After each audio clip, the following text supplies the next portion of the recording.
ஓம் நமசிவாய நமக. ஓம் விக்னேஸ்வராய நமக. குரு பிரம்மா குரு விஷ்ணு குரு தேவோ மகேஸ்வர குரு சாஷா பரபிரம்மம் தஸ்மை ஸ்ரீ குருவே நமக. எல்லாருக்கும் வணக்கம். எப்படி இருக்கீங்க? நல்லா இருக்கீங்களா? இது வரைக்கும் நம்ம முகத்தை காட்டாம வெறும் இமேஜை வச்சு பலம் சொல்லிக்கிட்டு இருந்தோம். இன்னைக்கு முதல் முறையா உங்க முன்னாடி என்னுடைய முகத்தை காட்டியிருக்கேன். இது வரைக்கும் ஆதரவு கொடுத்த அனைத்து நல் உள்ளங்களுக்கும் பெரும் நன்றியை சொல்லிக்கிறேன். ஏன்னா முகத்தை காட்டலனாலும் அந்த ஆதரவை என்னைக்குமே நீங்கள் குறைச்சதில்லை. இது வரைக்கும் ஆதரவு கொடுத்தது மாதிரியே இனிமேலும் எனக்கு ஆதரவு கொடுப்பீங்க அப்படிங்கிற நம்பிக்கையில் உங்கள் முன்னாடி முகத்தை காட்டியிருக்கேன். சரி, நம்ம வீடியோக்குள்ளார போகலாம்.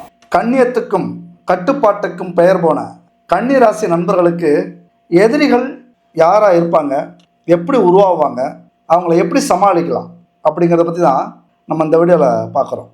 எதிரிகள் அப்படின்னாலே சில பேருக்கு வேலையில் எதிரி உருவாகலாம், குடும்பத்தில் எதிரி உருவாகலாம், உறவுகள்கிட்ட எதிரி உருவாகலாம், இல்லைனா தொழில் செய்கிற இடத்துல தொழில் போட்டியில் எதிரிகள் உருவாகலாம்.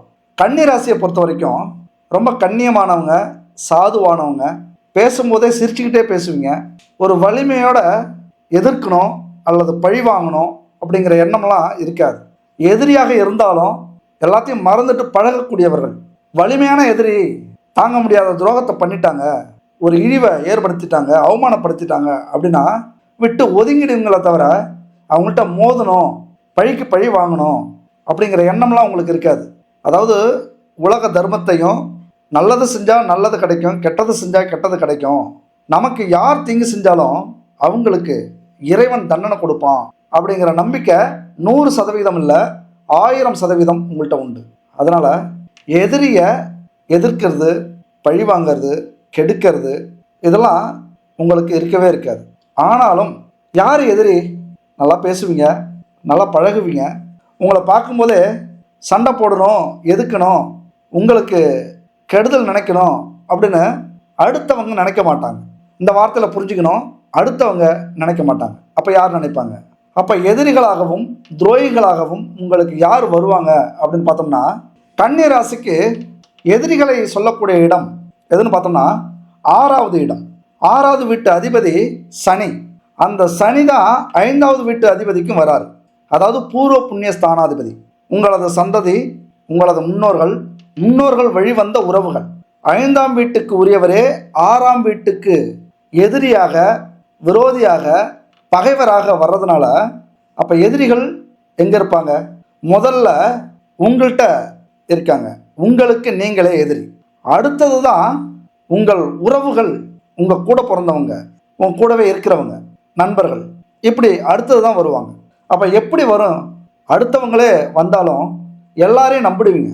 அதாவது தூரதேச நண்பன், பக்கத்து வீட்டுக்கார நண்பன், 2 பேருக்கும் வித்தியாசம்லாம் காட்டுறதில்ல. எல்லாருக்குமே ஒரே மாதிரியான மதிப்பையும் மரியாதையையும் கொடுக்கக்கூடியவர்கள் நீங்கள். நட்புன்னா வாசல்லையோடே இருக்கணும் அப்படிங்கிறது ஒரு பழமொழி சொல்லுவாங்க. ஆனால் அதெல்லாம் நீங்கள் மதிக்கிறதே இல்லை. வீட்டு உள்ள கொண்டு வந்து டிஃபன் சாப்பிட வைக்கிறது, பெட்ரூமுக்கு அழைச்சிட்டு போகிறது, ஹாலுக்கு அழைச்சிட்டு வந்து பேசிகிட்டு இருக்கிறது, இப்படி சகஜமாக பழக விடுபவர்கள். அதாவது ஒரு வெகுளித்தனம். அவங்க எப்படி இருந்தாலும் பரவாயில்ல, நல்லவர்களாகத்தான் இருப்பாங்க. அதாவது நீங்கள் நல்லவங்க இல்லையா, அதே எண்ணம் உங்கள் கூட பழகிறவங்கள்ட்டையும் வரும். அப்படி நம்பினவங்க வீட்டுக்குள்ளார வந்தால் எல்லாருமே நல்லவங்களாக இருப்பாங்களா? நீங்கள் எல்லாரையுமே மதிக்கிறீங்க, ஆனால் வீட்டுக்குள்ளார வர்ற எல்லாருமே ஒரே மாதிரி இருப்பாங்களா? அங்கே தான் சிக்கல். கன்னிராசியை பொறுத்த வரைக்கும் 1 வாரம் தான் பழகியிருப்பீங்க. முழுசாக நம்பி, முழுசாக மரியாதை கொடுத்து, முழுசாக அவங்கள்ட்ட எல்லாத்தையும் ஒப்படைச்சி, பல ரகசியங்களை சொல்லி வீட்டுக்குள்ளார கொண்டு வந்துடுவீங்க. அப்போ 1 வார நட்புக்காக 30 வருஷ குடும்ப வாழ்க்கையை பிரச்சனைக்குள்ளாக மாற்றிடுவீங்க. அப்போ இதிலிருந்து நீங்கள் தெரிஞ்சுக்கிறது என்னென்னா, உங்களுடைய நம்பிக்கை, உங்களுடைய அன்பு, உங்களுடைய மதிக்கிற தன்மை, இது எல்லாமே உங்களுக்கு எதிராக மாறுது. உலகத்தில் எல்லாருமே ஒரே மாதிரி இல்லை, நல்லவர்களும் கெட்டவர்களும் சேர்ந்தது தான் இந்த உலகம். அப்போ ஒருத்தன் நல்லவனா கெட்டவனா, ஒரு பொண்ணு நல்ல பொண்ணா கெட்ட பொண்ணா, அது எப்போ நமக்கு தெரியும்? இன்பத்தை விட, சந்தோஷங்களை விட, செலிப்ரேஷன் பண்ணுற டைமை விட, நாம் கஷ்டத்தில் இருக்கும்போது யார் எப்படி இருக்காங்க, நாம் துன்பத்தில் இருக்கும்போது, துயரத்தில் இருக்கும்போது, பல பிரச்சனைகளை சிக்கியிருக்கும்போது எந்த நட்பு, எந்த உறவு எப்படி இருக்குது, அதை பொறுத்து தான் நம்ம உறவுகளை அமைச்சிக்க முடியும். ஆனால் இந்த விஷயத்தில் இப்படி யோசிக்கிறீங்களா? ஏன்னா நட்புனாலே உங்களுக்கு உயிர். நட்புக்காக எதையும் செய்யக்கூடியவர்கள் என் அன்பு கன்னி ராசி நண்பர்களும் தோழிகளும். அதனால தான் நல்லவங்க யார் கெட்டவங்க யாருன்னு தெரிஞ்சுக்கிறது இல்லை. அப்போ எப்போ நமக்கு தெரியும்? நான் சொன்ன மாதிரி கஷ்டத்தில் பங்கு எடுத்துக்கிறாங்கள அப்போ தான் தெரியும். இன்பத்தில் பங்கு எடுத்துக்கிறதுக்கு எல்லாராலையும் முடியும். ஆனால் திக்கு தெரியாமல் வழி தெரியாமல் துன்பத்தில் தவிச்சு நிற்கும்போது எந்த உறவு எந்த நட்பு நமக்கு என்ன செய்யுது, எந்த இடத்துல இருக்குது, எவ்வளவு நெருங்கி பழகுது, எவ்வளவு நெருங்கி நமக்கு உதவி பண்ணுது, இதை பொறுத்து தான் நம்ம நண்பர்களையும் உறவுகளையும் நம்ம உருவாக்கணும். கன்னிராசி நண்பர்களையும் தோழிகளையும் பொறுத்த வரைக்கும் இப்படித்தான் நீங்கள் உறவுகளை உருவாக்கணும். அதை மீறி பார்த்த உடனே நம்பிடுறது, பார்த்த உடனே அன்பு, பார்த்த உடனே காதல், கொஞ்சம் நம்ம மேலே அக்கறை கட்டிட்டா போதும், ஒரு நல்ல நண்பன், உயிரை கொடுக்குற தோழி, இப்படி நம்ம மனசு அலை பாஞ்சிடும். ஏன்னா 5வது வீட்டுக்கு வரக்கூடியவர் சனி. இந்த அன்பு காதல் இதெல்லாம் முதல்ல உருவாக்குவார். உங்களை கவிழ்க்கிறது இந்த அன்பால் தான் எல்லாரும் கவிழ்ப்பாங்க. பாசம் மரியாதை முதல்ல இப்படி வந்து தான் எதிரிகளாக மாறுறது. ஏன்னா 6ஆம் வீட்டுக்கும் அவரே அதிபதி. நல்லா புரிஞ்சிருக்கும் அப்படின்னு நினைக்கிறேன் உங்களுக்கு. சரி, இதுக்கெல்லாம் காரணம் என்ன? காரணம் என்னன்னா 6ஆம் வீட்டில் இருக்கக்கூடிய நட்சத்திராதிபதி இருக்காங்கல்ல, யார்? ராகு. அப்போ என்ன பண்ணுவாங்க? ஒரு நட்பு மேலேயும் ஒரு உறவு மேலேயும் ஒரு அதிக எதிர்பார்ப்பை உருவாக்குவாங்க.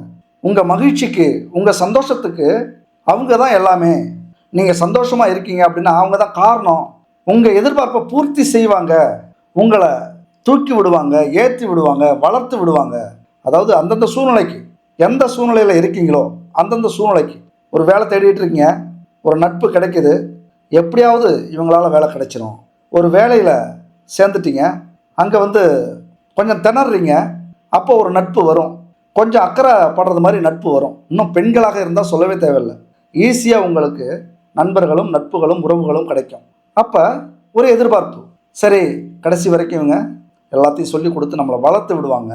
நம்ம திக்கு தெரியாமல் கஷ்டப்படும் போது இவங்க திசை காட்டுவாங்க அல்லது சரி பண்ணுவாங்க அப்படிங்கிற நம்பிக்கை எளிமையாக வந்துடும். அதீத நம்பிக்கை வைக்கிறது அந்த ராகு நட்சத்திரம் இருக்குல்ல, அதீத நம்பிக்கையை வைக்கும், ஒரு எதிர்பார்ப்பை உருவாக்கும்.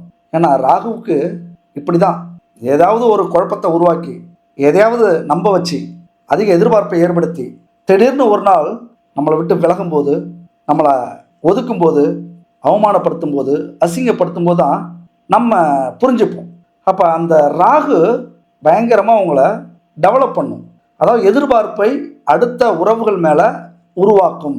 உங்கள் மேலே பாசம் காட்டுறது மாதிரி காட்டி உங்களையே உங்கள் அழகையும் மானத்தையும் அறிவையும் பொருளையும் மனதையும் திருடக்கூடிய ஒரு அமைப்பை உருவாக்கும். ஏன்னா ஏதாவது ஒரு விதத்தில் துரோகத்தை அனுபவிக்கணும்ல நீங்கள்.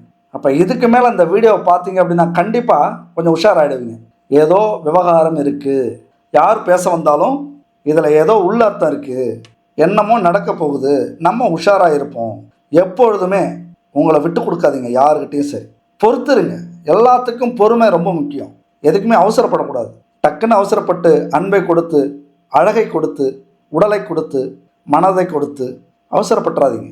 கன்னி ராசிக்கு இது ஒரு பெரிய தோல்விக்கான முதல் படின்னு கூட சொல்லலாம். இந்த அன்பு தான், மதிக்கிறது தான். உடனே ரொம்ப எதிர்பார்ப்பு அதிகமாகிடும். உனக்காக நான் இருக்கேன் ஒரு வார்த்தை போதும், அவங்க இருக்காங்களோ இல்லையோ நீங்கள் அப்புறம் உசுரை கொடுக்க ஆரம்பிச்சிருவீங்க. அந்த எதிர்பார்ப்பு வந்துடும், அந்த நம்பிக்கை வந்துடும். அடுத்தது யாருங்க இருக்கா? செவ்வாய். செவ்வாய் என்ன பண்ணும்? அவசரம். சரி, பழகிறவங்க நல்லவங்களா கெட்டவங்களா அதெல்லாம் யோசிக்க மாட்டோம். என்ன சொல்கிறாங்களோ அதை நம்பிடுறது, உடனே அதுக்கு ரியாக்ட் பண்ணுறது, உடனே பழக ஆரம்பிச்சிடுறது, என்ன சொல்கிறாங்களோ கேட்க ஆரம்பிச்சிடுறது, யோசிக்கிறதே இல்லை, புத்தியை அங்கே பயன்படுத்துறதே இல்லை. செவ்வாய் அப்படியான ஒரு நட்சத்திரம் அங்கே இருக்குது. அது மட்டும் இல்லை, செவ்வாய்னா யாருங்க? செவ்வாய்னா நண்பன், பங்காளி, சகோதரன், உறவுக்காரன், இவங்க எல்லாமே செவ்வாயில் வருவாங்க. அப்போ இவங்கெல்லாம் எதிரியாகக்கூடிய அமைப்பு. கடன் நோய் எதிரி ஸ்தானத்தில் இருக்கிறதுனால இவங்கெல்லாம் எதிரியாகுவாங்க. என்னதான் சகோதரனுக்கு நீங்கள் உதவி செஞ்சாலும், என்னதான் நீங்கள் உழைச்சி கொடுத்தாலும், என்னதான் மரியாதை கொடுத்தாலும் அவங்க புத்தியை ஒரு நாள் காட்டாமல் இருக்கவே மாட்டாங்க. செவ்வாய்ங்கிறது ரத்தம், பிளட் ரிலேஷனை சொல்லக்கூடிய ஒரு அமைப்பு. அது சம்மந்தப்பட்டவர்கள் உங்களுக்கு எதிரியாக மாறுவார்கள். அடுத்து பார்த்தோம்னா 3வது இடத்துல முயற்சி ஸ்தானம். அங்கே இருக்கிற நட்சத்திரம் எதுனா கேது. அப்போ நீங்கள் எதுக்கு முயற்சி பண்ணாலும் தடையை ஏற்படுத்தும். யார்? இதே தான் பழகினவங்க, அண்ணன் தம்பிங்க. இது எப்போ தெரியும்? எல்லாத்தையும் இழந்திருப்பீங்க, எல்லாத்தையும் கொடுத்துருப்பீங்க, நிறைய உழைச்சிருப்பீங்க.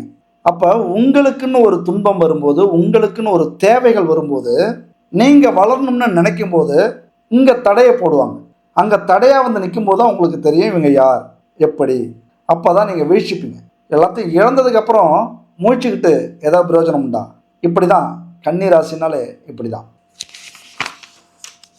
அது மட்டும் இல்லை, 4ஆம் அதிபதியாக குரு வருகிறார். அவரே 7ஆம் அதிபதியாகவும் வர்றார். அப்போ என்ன செய்வீங்க? வண்டி, வாகனம் இதெல்லாம் வாங்கும்போது கடனாளியாக மாறுவீங்க.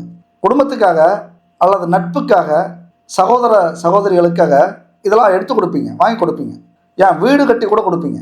அப்புறம் கணவன் வீட்டு, மனைவி வீட்டு குடும்பத்துக்கு உழைச்சி கொடுப்பீங்க. இந்த சில பேரை பார்ப்போம், பிரதிபலனே பார்க்காம எந்நேரமும் நம்ம வீட்டுக்கு வந்தால் ஒருத்தவங்க ஏதாவது ஒரு வேலை செஞ்சுட்டே இருப்பாங்க. நம்ம சொந்தக்காரங்களில் நீங்கள் கவனிச்சிருக்கலாம். எதையாவது ஒன்று பண்ணிகிட்டே இருப்பாங்க. அவங்க நம்ம வீட்டில் மட்டும் இல்லை, எந்த வீட்டுக்கு போனாலும் உரிமையோடு செய்வாங்க. அவங்களால சும்மா இருக்க முடியாது, எதையாவது ஒன்று செய்யணும். அதனால் அந்த மாதிரி கணவன் வீட்டுக்கோ மனைவி வீட்டுக்கோ செய்யும்போது யாரையாவது நம்பி எதையாவது கடன் வாங்கி கொடுத்துருவீங்க, கடன் வாங்கி செஞ்சுருவீங்க. இந்த இஎம்ஐ கட்டுறதுனால கடன் வரும், வாகனம் வாங்குறதுனால கடன் வரும், அப்புறம் கல்யாண கடன் வரும், வீடு கட்டுறதுனால, சொத்து வாங்குறதுனால. இப்படி கன்னி ராசி நண்பர்களும் தோழிகளும் கடனும் அதிகமாகும். அதே நேரத்தில் அந்த கடனால் எதிரிகளும் உருவாகுவாங்க. அந்த எதிரிகளும் அதிகமாகும்.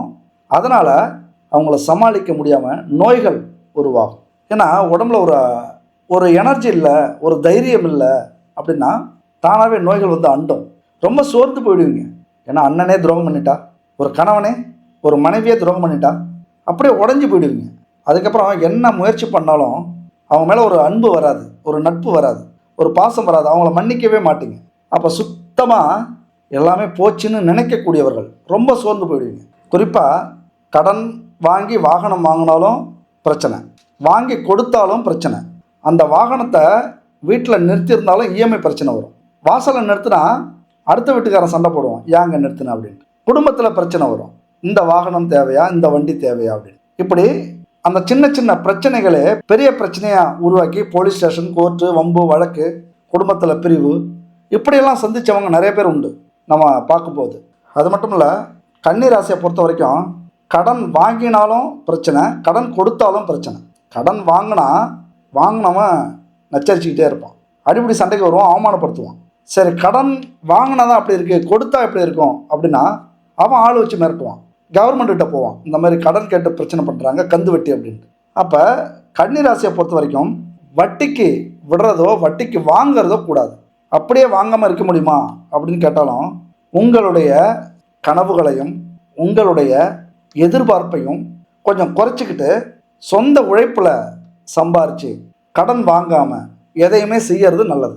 கனவுகளை குறைச்சிக்கலாம், ஆனால் முயற்சியவோ அல்லது ஒரு எதிர்பார்ப்பையோ உங்கள் வாழ்க்கையில் ஆசைப்படுற விஷயத்தையோ குறைக்காதீங்க. எப்போ குறைக்கணும்? கையில் இல்லாதப்போ குறைச்சிக்கணும். கையில் இருக்கும்போது கனவு கண்டு அந்த கனவை எழுதி வச்சுட்டு அப்புறம் செயல்படுத்த ஆரம்பிங்க. கடன் வாங்கினாலும் இங்கே குற்றம், கடன் கொடுத்தாலும் கன்னி ராசியை பொறுத்த வரைக்கும் குற்றம், குற்றமே. சரி, நம்மளால தான் கடன் வருது, பிரச்சனை வருது, சொந்த பந்தமும் விரோதியாக ஆயிடுச்சு, நண்பனும் பகையாயிட்டாங்க, நம்ம அமைதியாக இருப்போம் அப்படின்னாலும் 5ஆம் வீடு பூர்வ புண்ணியஸ்தானம். குழந்தைகளால் கடன் வரும். நிறைய ஆசைப்படுவாங்க, பெரிய படிப்பு படிக்கணும் அப்படின்னு ஆசைப்படுவாங்க. இல்லைனா அவங்க ஜாதகத்தில் இருக்கிற கிரகத்தை ஏற்ற மாதிரி ஏதாவது நோய் வரும், சண்டை சச்சரவுகள் வரும். இப்படி குழந்தைகளாலும் பெரிய செலவை சந்திக்கக்கூடியவர்கள், பிரச்சனையை சந்திக்கக்கூடியவர்கள் கன்னி ராசி. அடுத்தது இன்னொரு முக்கியமான பிரச்சனை, கன்னியில் சுக்கிரன் நீச்சம்.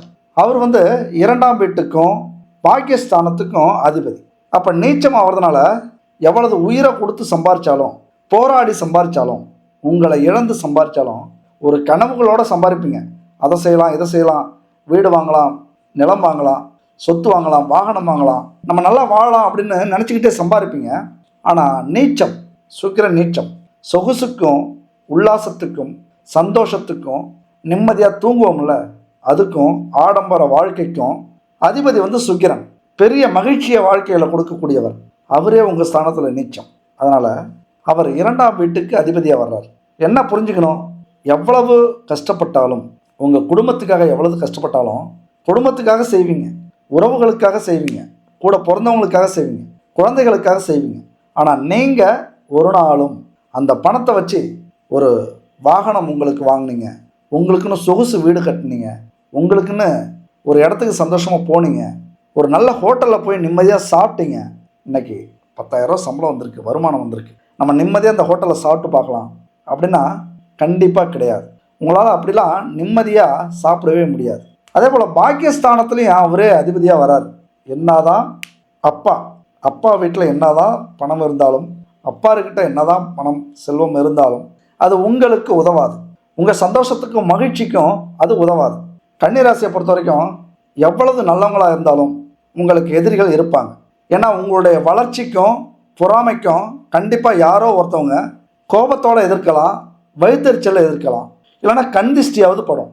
அதனால் பல துன்பங்களையும் கஷ்டங்களையும் வாழ்க்கையில் யாரால் மொத்தமாக அனுபவிக்கிறீங்க அப்படின்னா ஒட்டு மொத்தமாக குடும்பத்தால் தான் இருக்கும்.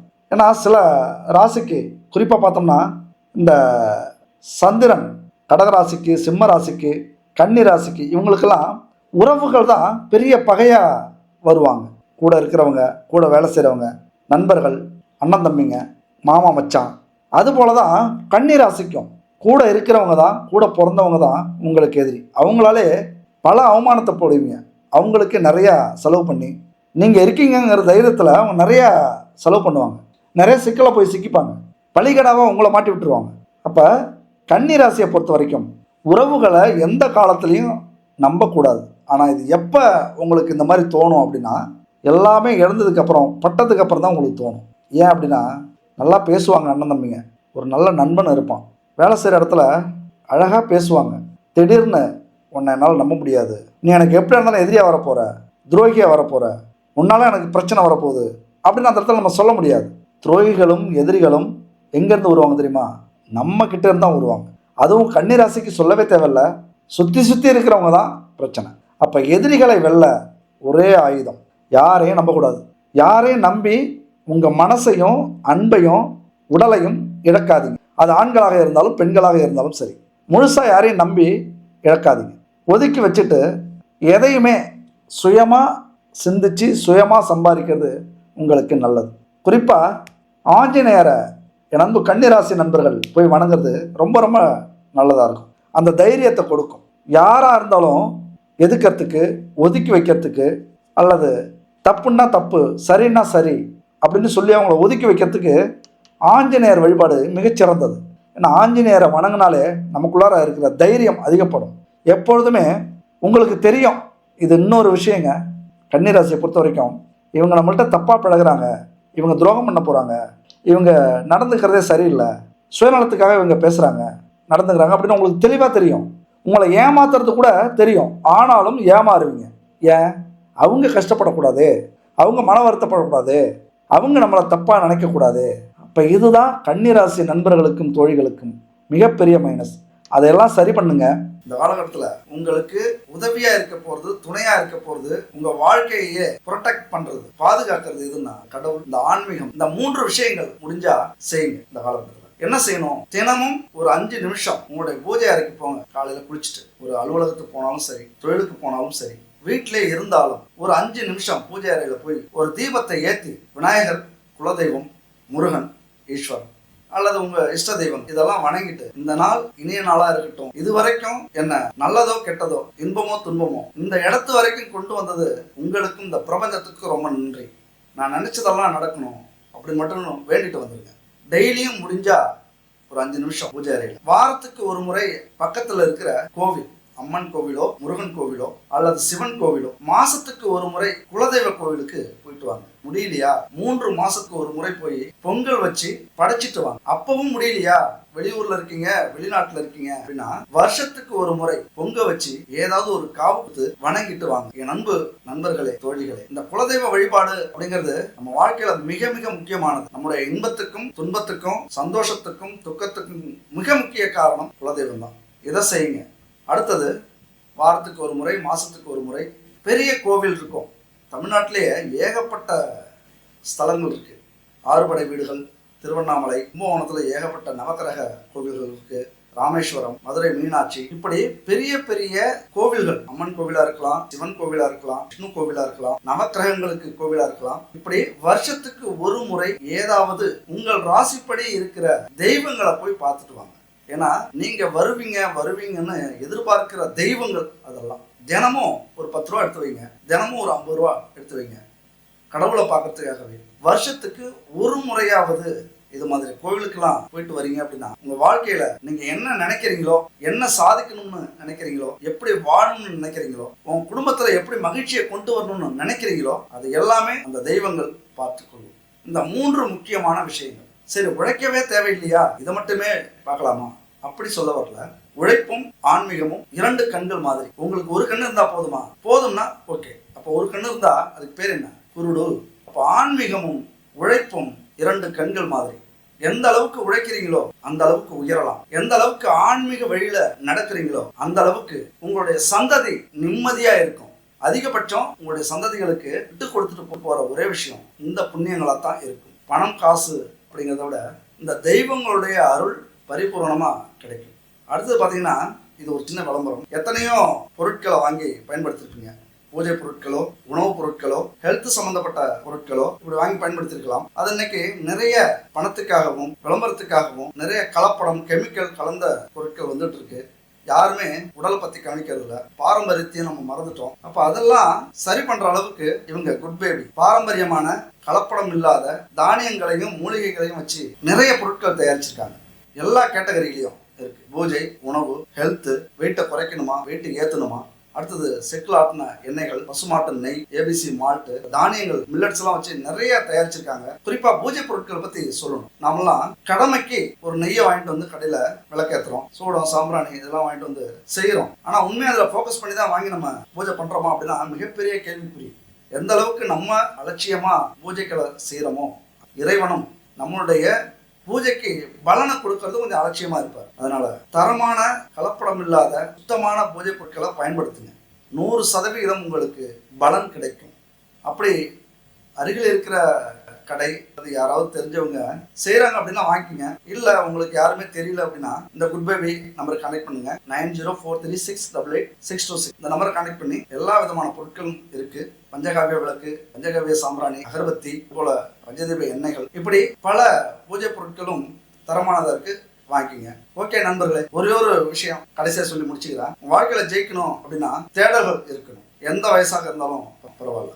80 வயசு ஆயிடுச்சு, இனிமே என்ன நான் தேடி பண்ண போறேன் அப்படின்னு யோசிச்சிங்க அப்படின்னா ரொம்ப வருத்தம். 80 வயசுல சாதிக்கிற அத்தனை ஆத்மாக்களும் நிம்மதியா கடைசி காலகட்டத்தை முடிப்பாங்க. அந்த வாய்ப்பு உங்களுக்கும் இருக்கு. 6 வயசா இருந்தாலும், 60 வயசா இருந்தாலும், 80 வயசா இருந்தாலும் தேடல் தான் நம்ம வாழ்க்கையில் நம்மளை உயர்த்தும். அந்த தேடலை எப்ப நீங்க ஆரம்பிக்கிறீங்களோ, தேடி தேடி எப்ப உங்களுக்கான தேவைகளையும், உங்களுக்கான திறமைகளையும், உங்களுக்கான வேலையையும், தொழிலையும், உங்களுக்கான வெற்றியையும் கண்டுபிடிக்கிறீங்களோ அன்னைக்கு நீங்கள் சாதனையாளர்களாக வருவீங்க.